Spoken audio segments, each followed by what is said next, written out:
அன்பிற்கினிய மாதா தொலைக்காட்சி நேயர்களே, சென்னை மயிலை உயர்மறை மாவட்டத்தின் தலைமை ஆலயமான புனித தோமையார் அகில உலக திருத்தல பேராலயத்திலிருந்து இன்றைய திருப்பயணத்தை தொடங்குவதில் மகிழ்ச்சி அடைகிறோம்.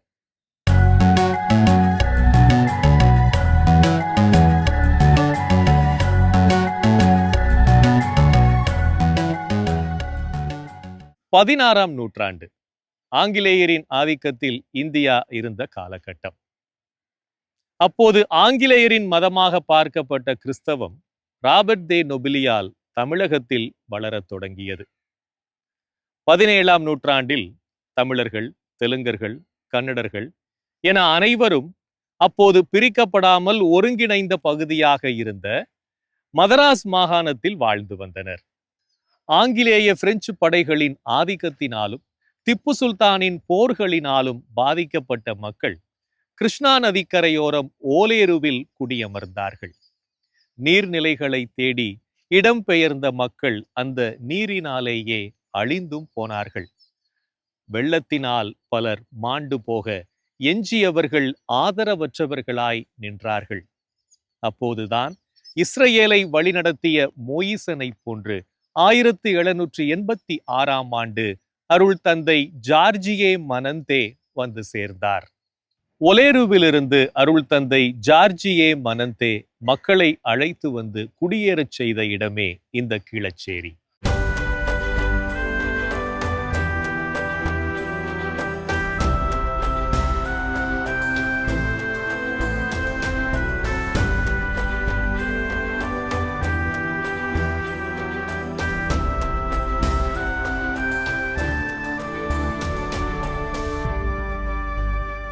உங்கள் சபையின் நிறுவனர் யார் என்ற கேள்விக்கு பொதுவாக ஓர் ஆயரின் பெயரோ குரு அல்லது துறவியின் பெயரோ பதிலாக சொல்லப்படும்.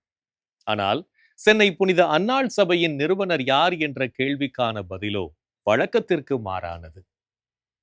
37 வயது நிரம்பிய விதவை, 5 ஆண் மக்களுக்கு தாய், ஆந்திர மண் தந்த ஆற்றல் வீராங்கனை, இந்திய பொது நிலையினரிலிருந்து புனிதர் நிலை நோக்கி முதல் பெண் இறை ஊழியர் தாட்டிபத்ரி ஞானம்மா.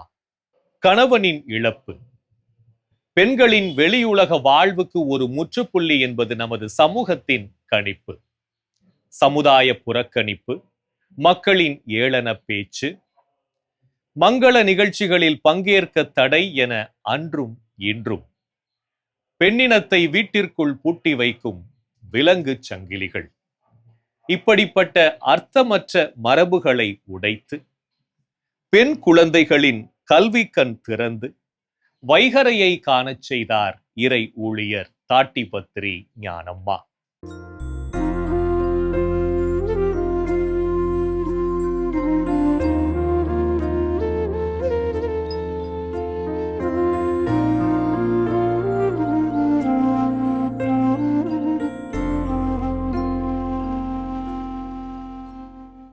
இறை ஊழியர் தாட்டிபத்ரி ஞானம்மாவின் பிறப்பிடமோ ஆந்திர மாநிலத்தில் உள்ள பிரங்கிபுரம். ஆனால் சூழ்நிலை காரணமாக வந்து குடியமர்ந்த கீழச்சேரியை வரலாற்றின் பக்கங்களில் இடம்பெறச் செய்த பெருமை நம் அன்னை அவர்களையே சேரும். 1819ஆம் ஆண்டு காளி ராயண்ணா மற்றும் மரியம்மா என்ற வேதியர் தம்பதியருக்கு 2வது தவப்புதல்வியாக ஆந்திர மாநிலத்தில் உள்ள பிரங்கிபுரம் என்ற கிராமத்தில் பிறந்தார் இறை ஊழியர் தாட்டிபத்ரி ஞானம்மா. இவரது தந்தை பங்கு வேதியராக பணியாற்றினார். உள்நாட்டு குருக்கள் அதிகம் இல்லாததால் மேலை நாட்டு மறைபரப்பு பணியாளர்கள் வேதியர்களை கிராம மக்களின் ஆன்மீக தேவைகளை நிறைவேற்றுவதற்காகவும் நற்செய்தி அறிவிப்பு பணிக்காகவும் முழுமையாக பயன்படுத்தினர். வடக்கே கிருஷ்ணா நதிக்கரை முதல் தெற்கே மதராஸ் மாகாணம் வரை பரவியிருந்த கிறிஸ்துவ சமூகம் கர்நாடிக் மிஷன் ஏசு சபையினரின் பணித்தளமாக விளங்கியது. அன்னை ஞானம்மா பிறந்த இடமான பிரங்கிபுரம் அப்போது இதன் பரந்த மறைப்பணி மையமாக இருந்தது. கணவனை இழந்த சேஷம்மாள் என்ற பெண் 7 வயது நிரம்பிய தன் மகன் வீரப்பாவுடன் கிறிஸ்துவ மறையை தழுவினார். திருமுழுக்கின் போது சேஷம்மாள் மரியம்மா என்றும் வீரப்பா இன்னையா என்றும் பெயர் மாற்றம் கொண்டார்கள். புதிய மறையை தழுவியதால் உறவினரின் வெறுப்புக்கு ஆளானார்கள். அக்காலகட்டத்தில் பாரிஸ் சபையைச் சேர்ந்த குருக்கள் பாண்டிச்சேரியை தலைமையிடமாக கொண்டு கர்நாடிக் மிஷனை வழிநடத்தி வந்தார்கள். தாயும் மகனும் அவர்களின் அறிவுறுத்தலின்படி தங்கள் இறை நம்பிக்கையை காத்துக்கொள்ள 400 மைல் தொலைவில் இருந்த பாண்டிச்சேரிக்கு தம் சொந்த ஊரை விட்டு பயணமானார்கள். அங்கு குருத்துவ பயிற்சி இல்லத்தில் சேர்ந்து 12 ஆண்டுகள் பயிற்சி பெற்றார் இன்னையா. பிறங்கிபுரத்தில் பணிபுரிந்து வந்த குருக்கள் மக்களுக்கும் தமக்கும் பாலமாக இருக்கும் வண்ணம் மொழிப்புலமை வாய்ந்தவரும் வேதியர் பள்ளியில் கற்பிக்கும் திறமையுடையவருமான இன்னையாவை பிறங்கிபுரத்திற்கு அழைத்தார்கள். தாயாரின் அனுமதி கிடைக்காத நிலையிலும் இதை இறை திருவுளமாக ஏற்ற இன்னையா தனியாக பிறங்கிபுரம் வந்து சேர்ந்தார். இறை ஊழியர் தாட்டிப்பத்ரி ஞானம்மா 16வது வயதினை எட்டினார். அவரது தந்தை காளிராயண்ணா அவருக்கு ஏற்ற ஆன்மீகத்திலும் கல்வியிலும் சிறந்த இளைஞராக இருக்கும் ஒருவரை வாழ்க்கை துணையாக தேடினார். இன்னையாவுக்கும் இறை ஊழியர் அன்னை தாட்டிப்பத்ரி ஞானம்மாவுக்கும் திருமணம் நடந்தேறியது. தந்தையைப் போல் தன் கணவரும் வேதியர் பணியேற்றதில் ஞானம்மாவுக்கு மிக்க மகிழ்ச்சியே. இனிய இல்லற வாழ்வின் சான்றாக இத்தம்பதியருக்கு தாமஸ், மரியண்ணா, பீட்டர் என்று அழைக்கப்பட்ட ராயண்ணா, ராஜநாதர், சௌரையா என்ற 5 ஆண்மகவுகள் பிறந்தனர். மதராஸின் அப்போதைய அப்போஸ்தலிக் விகார் ஆயர் ஜான் பென்னலியை சந்திக்க பங்கு தந்தையோடு பயணிப்பது வேதியர் இன்னையாவின் வழக்கம். 1858 பங்கு தந்தையோடு மதராஸிற்கு செல்லும் வழியில் காலரா என்னும் கடும் நோய் தாக்கி இறைவனடி சேர்ந்தார். போக்குவரத்து வசதி குறைவினால் இறந்த இடமான வேணுகொண்டாவிலேயே மனைவி மக்கள் யாருமில்லா சூழலில் அடக்கம் செய்யப்பட்டார் இன்னையா. 3 நாட்களுக்கு பிறகே கணவன் இறந்த துயரச் செய்தி ஞானம்மாவுக்கு தெரிய வந்தது. அப்போது இறை ஊழியர் தாட்டிப்பத்ரி ஞானம்மாவுக்கு வயது 37. முதல் மகன் தாமஸ் மற்றும் 2வது மகன் செங்கல்பட்டில் புதிதாக தொடங்கப்பட்டிருந்த இறைவனின் தாய் அமல அன்னை துறவிகளின் சபையில் துறவியாக சேர்ந்திருந்தார்கள். 3வது மகன் பீட்டர் என்று அழைக்கப்பட்ட ராயண்ணா குருமடத்தில் பயிற்சி பெற்று வந்தார். இளைய மகன்கள் ராஜநாதர் மற்றும் சௌரையா இருவரும் தாயுடன் பிறங்கிபுரத்தில் வசித்து வந்தனர். குருத்துவ பயிற்சியிலும் துறவரத்திலும் ஈடுபட்டிருந்த தனது 3 மகன்களை காண சென்னைக்கும் செங்கல்பட்டிற்கும் ஞானம்மா அடிக்கடி பயணிப்பது வழக்கம். அவ்வேளைகளில் ஜான் பென்னலியை சந்தித்து அவரது ஆசிரையும் அறிவுரைகளையும் பெறுவார். இன்னையாவின் மீது பெரும் மதிப்பும் அன்பும் கொண்டிருந்த பேராயர் கைம்பெண்ணான ஞானம்மா சிறுவயது மகன்களுடன் இரவு பகலாக பயணம் செய்வதிலுள்ள ஆபத்து, பணச்செலவுகளை கருத்தில் கொண்டு அவரை சென்னையிலேயே தங்கிவிடும்படி அறிவுறுத்தினார். ஞானம்மாவும் பேராயரின் அறிவுரைப்படி 1859ஆம் ஆண்டு தனது 2 மகன்களுடன் சென்னையில் குடியேறினார். கடைசி 2 மகன்களும் குருமடத்தில் சேர விரும்பி இணைந்தனர். புரியாத மொழி, தெரியாத மக்கள், பழக்கப்படாத சூழல் இவற்றால் தன்னை முற்றிலும் அந்நீராக உணர்ந்த ஞானம்மா பேராயரின் அனுமதியுடன் சென்னையிலிருந்து 25 மைல் தொலைவில் இருந்த தனது தாயின் உறவினர்கள் வசித்த எறையூருக்கு பயணமானார். ஆரம்பத்தில் எறையூரில் குடியிருந்த அன்னை ஞானம்மா தினமும் திருப்பலியில் பங்கேற்பதற்கு வசதியாக கோவிலின் திருப்பீடம் கண்ணுக்கு தெரியும் தூரத்திலும், கோவிலின் மணி ஓசை காதில் ஒலிக்கும் அருகாமையிலும், இரவும் பகலும் இறைவனின் திருமுக ஒளியில் வாழ விரும்பி 1860ஆம் ஆண்டு டிசம்பர் மாதத்தில் கீழச்சேரி ஆலயத்தின் அருகே நிரந்தரமாக குடியேறினார். தனது 5 மகன்களையும் இறை பணிக்கென்று அர்ப்பணித்த அன்னை ஞானம்மா தனது நேரம் முழுவதையும் ஜெபத்திலும் ஆழ்ந்த தியானத்திலும் ஆலய பணிகளிலும் செலவிட்டார். அவர் பங்கெடுக்காத திருப்பலிகளே இல்லை எனலாம். திருப்பலி முடிந்ததும் நீண்ட நேரம் நற்கருணை முன்பாக அமர்ந்து ஜெபிப்பது அவருடைய வழக்கம். பங்கு குழந்தைகளுக்கு மறை கல்வி கற்பிப்பார். கிராமத்தில் உள்ள பெண்களை ஒன்று கூட்டி மதியம் 12 மணிக்கு ஜெப வழிபாடு நடத்துவார். அது இன்றும் கீழச்சேரி பங்கில் வழக்கத்தில் இருக்கிறது. மாலை நேரங்களில் நோயாளிகள் மற்றும் துன்பத்தில் இருப்பவர்களை அவர்களுடைய இல்லங்களுக்கே நேரடியாக சென்று சந்தித்து அவர்களுக்காக ஜெபிப்பார். சொந்தம் என்று சொல்லிக்கொள்ள ஒருவரும் இல்லை என்று வந்தவருக்கு கீழச்சேரி கிராமமே உறவாகி போனது. பிரெஞ்சு நாட்டை சேர்ந்த இறைவனின் தாய் புனித லூர்து அன்னை பிரான்சிஸ்கன் துறவிகள் கீழச்சேரி பகுதியில் மக்களின் ஆன்மீக தேவைகளை நிறைவேற்றி அவர்களுக்கு திருவருட்சாதனங்களை வழங்கி வந்தார்கள். மேலும் இவர்கள் ஆண் பிள்ளைகளுக்கென ஒரு தொடக்க பள்ளியையும் நடத்தினார்கள்.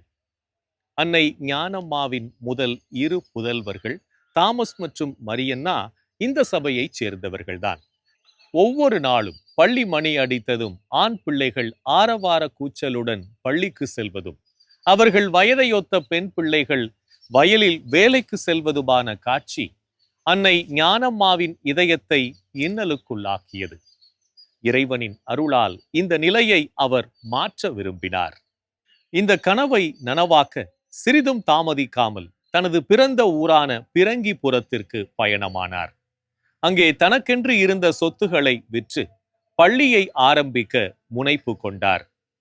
பிரங்கிபுரத்தில் சிறிது நாட்கள் தங்கியிருந்து தனது நிலப்புலன்களை விற்று பணம் புரட்டினார்.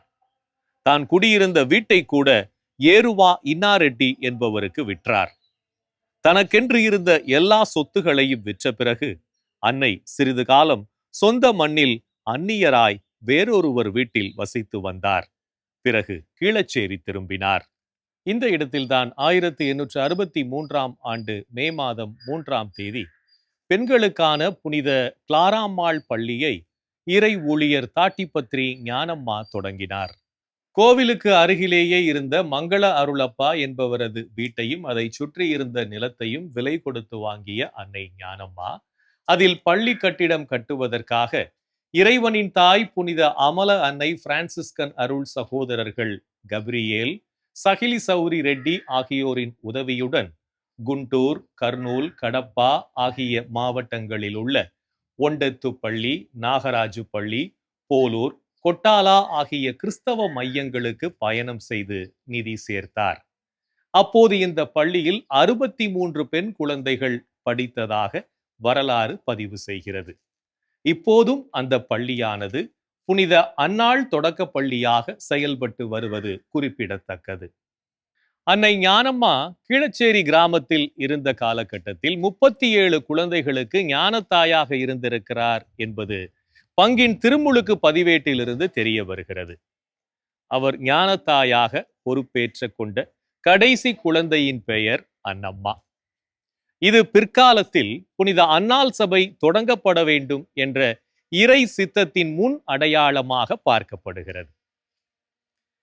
வெளியூரிலிருந்து வந்து குழந்தைகள் தங்கி படிப்பதற்கு வசதியாக ஒரு விடுதியை தொடங்க வேண்டும் என்று தீர்மானித்து 1 மாதத்தில், அதாவது 1863ஆம் ஆண்டு ஜூன் மாதம் 4ஆம் தேதி விடுதி ஒன்றை தொடங்கி இருக்கிறார்கள். இந்த விடுதியும் இன்றளவும் செயல்பட்டு வருகிறது. அன்னை ஞானம்மாவின் பணிகளில் ஈர்க்கப்பட்ட ஆகத்தம்மா, அருளம்மா இருவரும் துறவு நிலை ஏற்று அவரோடு பணிபுரிய தங்கள் விருப்பத்தை அன்னையிடம் தெரிவித்தனர்.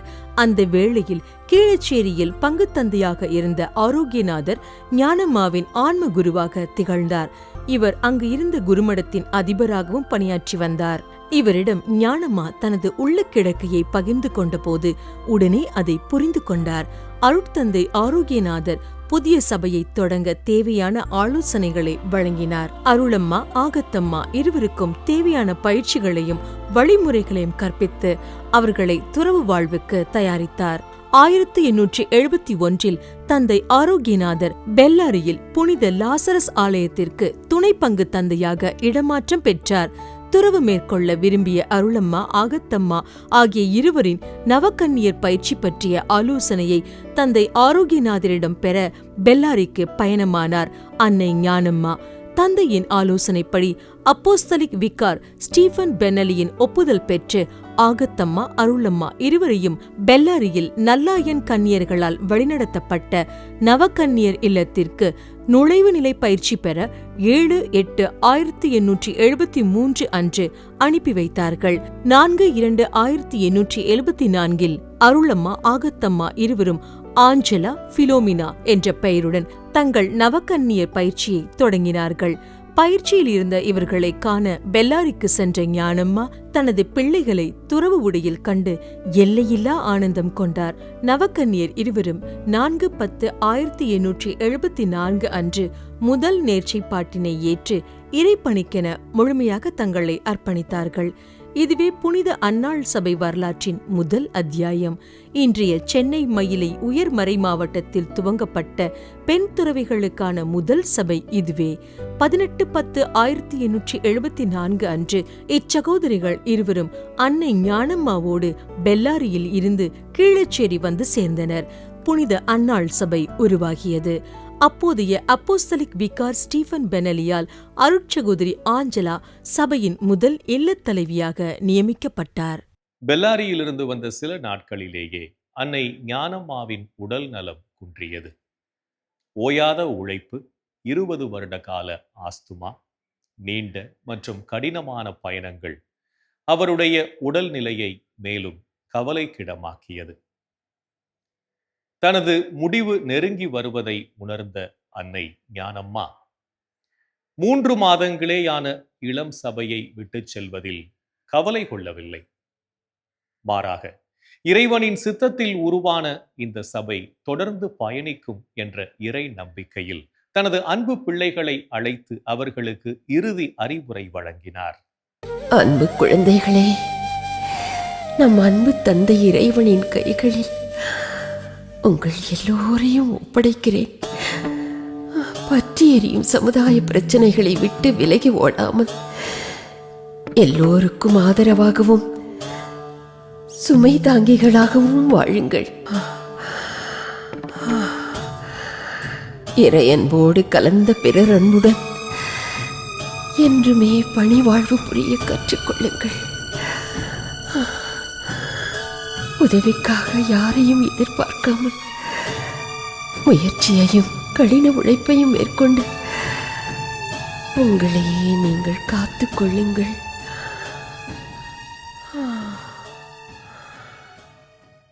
கிளச்சேரியில் பங்கு தந்தையாக இருந்த அருள் தந்தை ரத்தினநாதரிடமிருந்து நோயில் பூசுதல் திருவருட்சாதனத்தை பெற்ற பின் 1874 ஆண்டு டிசம்பர் மாதம் 21 பின்னிரவு 11 மணி அளவில் தனது 55வது அகவையில் இறைவனடி சேர்ந்தார் இறை ஊழியர் தாட்டிப்பத்திரி ஞானம்மா. சபை தொடங்கிய 2 ஆண்டுகளிலேயே நேர்ச்சைப்பாடு ஏற்ற 2 அருள் சகோதரிகளும் இறந்துவிட 16 வயதே நிரம்பிய நவ கன்னியர் ஜோசப்பின் தோள்களில் பள்ளி மற்றும் விடுதியின் பொறுப்புகள் விழுந்தன. சபையின் ஒரே உறுப்பினராக சில ஆண்டுகள் இருந்த நவ கன்னியர் ஜோசப் தான் அன்னை ஞானம்மாவின் அயராத உழைப்பு, இறை பராமரிப்பில் நம்பிக்கை ஆகியவற்றை நேரில் கண்டு அவரின் உள்ளுயிரால் உந்தப்பட்டு சபையை முன்னெடுத்துச் செல்வதில் முனைப்போடு செயல்பட்டார். எம் அன்னை ஞானம்மாவின் இறப்பிற்கு பின் அவர் பிறந்த இடத்திலும் இறந்த இடத்திலும் 2 மாபெரும் துறவற சபைகள் உருவெடுத்தன.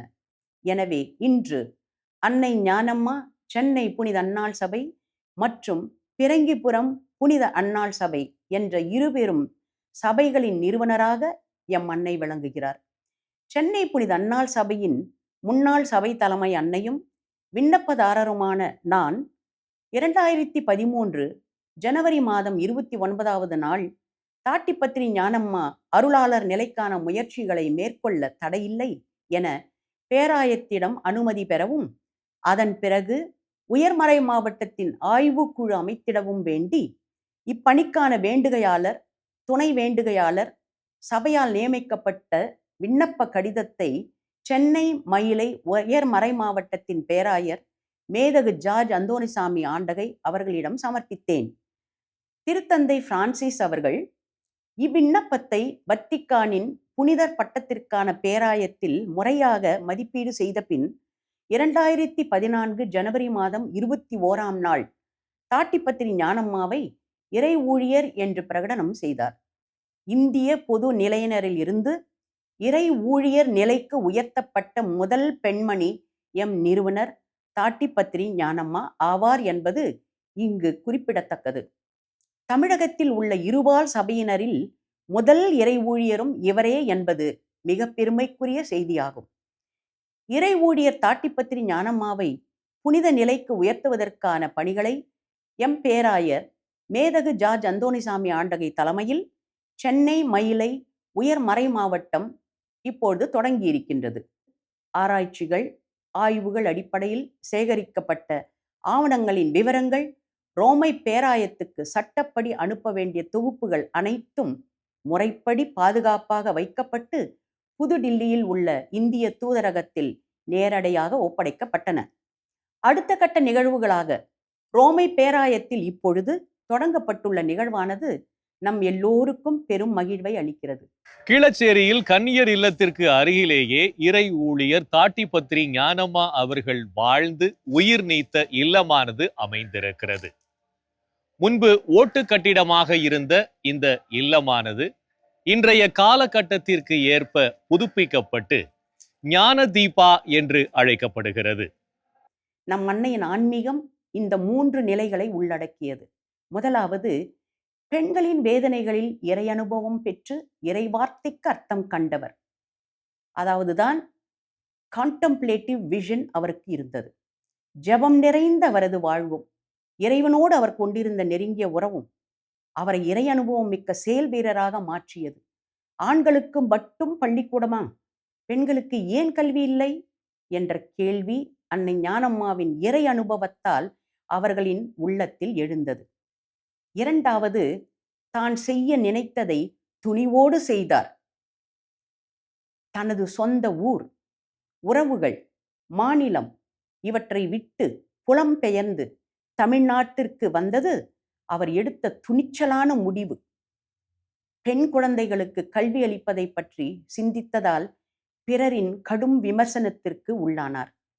கிராம மக்களின் எதிர்ப்பு, கிராமத்து பெரியவர்களின் அச்சுறுத்தல், அவமானம், சொத்துக்களை இழக்கும் நிலை, இத்தகைய சூழலிலும் பெண்கள் வாழ்வின் முன்னேற்றத்திற்காக உழைக்க வேண்டும் என்ற முடிவில் இருந்து அவர் பின்வாங்கவே இல்லை. உண்மையை மறுக்கவும் இல்லை. நற்செய்தி மதிப்பீடுகளை வாழ்வாக்குவதில் பின்வாங்கவில்லை. இக்கட்டான அந்த சூழலிலும் பாரம்பரியத்தை புரட்டி போடும் துணிவோடும் நம்பிக்கையோடும் வாழ்ந்த அவரது வாழ்வே நற்செய்தியாகிறது, கரேஜியஸ் சப்மிஷனும் ஆனது. மூன்றாவது, படைப்பாற்றலோடு கூடிய பதில் இருப்பு, கிரியேட்டிவ் ரெஸ்பான்ஸ். நமது ஆன்மீகம் மாற்றத்தை கொணரும் ஆற்றல் மிக்கது. படைப்பாற்றலோடு செயல்பட ஞானத்தை அளிக்கிறது. தொலைநோக்கு சிந்தனை உடையவர்கள் இருப்பதை இருப்பதாக மட்டும் பார்க்காமல் அது எப்படி இனி இருக்க வேண்டும் என்றும் பார்க்கிறார்கள். இல்லாத ஒன்றை இருப்பிற்குள் கொண்டு வரும் அருள் வரம் நம் அன்னை ஞானம்மாவிற்கு இருந்தது. அதனால்தான் பெண்களின் வாழ்வில் ஒரு பெரிய மாற்றம் பிறந்தது. சில நேரங்களில் நாம் காணும் சில நிகழ்வுகள் மிக சாதாரணமாக தோன்றலாம். ஆனால் இறைவனின் வல்லமையால் எதிர்காலத்தில் மிக பெரிய மாற்றத்தின் வித்தாகவும் அது மாறலாம். இருந்தும் இறந்தவராய் கணிக்கப்படும் மிக பலரின் கூட்டத்தில் எம் அன்னை ஒருவராய் எண்ணப்படாமல் இறந்தும் இன்னும் வாழ்ந்து கொண்டிருக்கும் சிலரோடு முதல் வரிசையில் இடம்பெறும் எம் அன்னை ஞானம்மாவின் உள்ளுயிர் என்றும் நம்மை வழிநடத்தி கொண்டிருக்கும். அன்னை நடந்து சென்ற பாதை கரடு முரடானது, பயணமோ புனிதமானது. நிறைவாழ்வு, இறையாட்சி விழுமியங்களை மையமாக கொண்டது. பெண் குழந்தைகளின் வளர்ச்சிக்காக அன்று விதைக்கப்பட்ட விதை இன்று சபைகளை கடந்து, நம் மறை மாவட்டத்தை கடந்து வத்திக்கானில் நுழைந்திருக்கிறது பெரும் விருட்சமாக. வெகு விரைவில் நம் அன்னை இறை ஊழியர் தாட்டிப்பத்திரி ஞானம்மா உலக திருச்சபைக்கும் குறிப்பாக பொது நிலையினருக்கும் ஒரு சிறந்த முன்மாதிரியாய் விளங்குவார். எம் அன்னை ஞானம்மாவின் புனிதத்துவத்தை உலகுக்கு அறிவிக்க சென்னை மயிலை உயர்மறை மாவட்ட பேராயர் மேதகு ஜார்ஜ் அந்தோணிசாமி ஆண்டகை அவர்களும் அவரது குழுவும் மேற்கொண்டிருக்கின்ற பணிகள் நம் எல்லோருக்கும் இறைவனின் அருளை பெற்றுத்தரும் திருப்பயணமாகட்டும். நம் அன்னை உயர்த்தப்பட போகும் வணக்கத்துக்குரிய நிலை வெனரபிள் விரைவில், மிக விரைவில். God bless us. மாதவரத்தில் உள்ள சென்னை புனித அன்னாள் சபை தலைமையகத்தில் இறை ஊழியர் தாட்டிப்பத்திரி ஞானம்மாவின் ஆவண காப்பகமானது அமைந்திருக்கிறது. இங்கு அன்னை ஞானம்மாவின் வாழ்க்கை வரலாற்றை தெரிந்து கொள்ளக்கூடிய வகையில் புகைப்படங்கள், ஓவியங்கள், புனிதர் பட்டத்திற்கான நடவடிக்கைகளின் போது நடந்த நிகழ்வுகளின் புகைப்படங்கள் இடம்பெற்றிருக்கின்றன. மேலும் புனிதர் பட்டத்திற்கான பயணத்தில் சேகரிக்கப்பட்ட ஆவணங்களும் இங்கே பாதுகாக்கப்படுகின்றன. எம் சபை நிறுவனரும் இறை ஊழியருமான அன்னை தாட்டிப்பத்திரி ஞானம்மா அவர்களால் 1874ஆம் ஆண்டு சென்னை மயிலை உயர் மறை மாவட்டத்தில் உள்ள கீழச்சேரி என்னும் இடத்தில் துவங்கப்பட்ட எம் சபை இன்று ஆலமரமாய் வளர்ந்து நிற்கின்றது. அன்னை ஞானம்மாவின் உள்ளுயிரின் ஒளியில் பிறந்ததே இறைவனில் நிறைவு, எளிமையுள் சேவை என்ற எம் சபையின் தனிவரம். இத்தனிவரத்தின் தாண்மையை ஆழமாய் தாங்கியவர்களாய் இன்று India, Italy, Spain, Germany, Australia ஆகிய 5 நாடுகளில் 600க்கும் அதிகமான எம் சபை சகோதரிகள் கல்விப்பணி, நற்செய்தி அறிவிப்பு பணி, நலவாழ்வு பணி, சமூக பணி மற்றும் காலத்தின் தேவைக்கு ஏற்ப பிற பணிகளை அன்புடன், சமூக பொறுப்புடன் ஆற்றி வருகின்றோம். பெரும்பான்மை மக்களின் தோழமையிலே இறை அனுபவம் பெற்று நீதியுள்ள சமுதாயம் உருவாக்க பயணிக்கும் நாங்கள் திரு அவைக்கும் சமுதாயத்திற்கும் பணியாற்றுவதில் எமது துறவற அர்ப்பண வாழ்வின் நிறைவை காண்கின்றோம். இறைவனின் பாதையில் நாங்கள் என்றும் வெற்றியுடன் பயணிக்க எங்கள் உள்ளத்தில் நிறைந்து எங்களை வழிநடத்தும் இறை ஊழியர் அன்னை தாட்டிப்பத்திரி ஞானம்மா அவர்கள் விரைவில் புனித நிலைக்கு உயர்த்தப்பட மாதா தொலைக்காட்சியின் இனிய பார்வையாளர்களாகிய உங்களை எங்களுடன் இணைந்து ஜெபிக்க அன்புடன் அழைக்கின்றோம். மடமையும் மூடத்தனமும் நிறைந்த சமூக பழக்க வழக்கங்களை எதிர்த்து பெண் கல்வியே ஒரு சமூகத்தின் விடுதலை என்பதை இறைமகன் இயேசுவின் வழி நின்று உணர்த்தி இன்று இரு பெரும் சபைகளின் நிறுவனராகவும் இந்திய பொது நிலையினரிலிருந்து புனிதர் நிலைக்கு உயரும் முதல் பெண் இறை ஊழியருமான தாட்டிப்பத்திரி ஞானம்மாவை பற்றிய இன்றைய தவக்கால திருப்பயணம் நம் ஒவ்வொருவரின் உள்ளங்களிலும் ஓர் உள்ளொளியை பாய்ச்சட்டும்.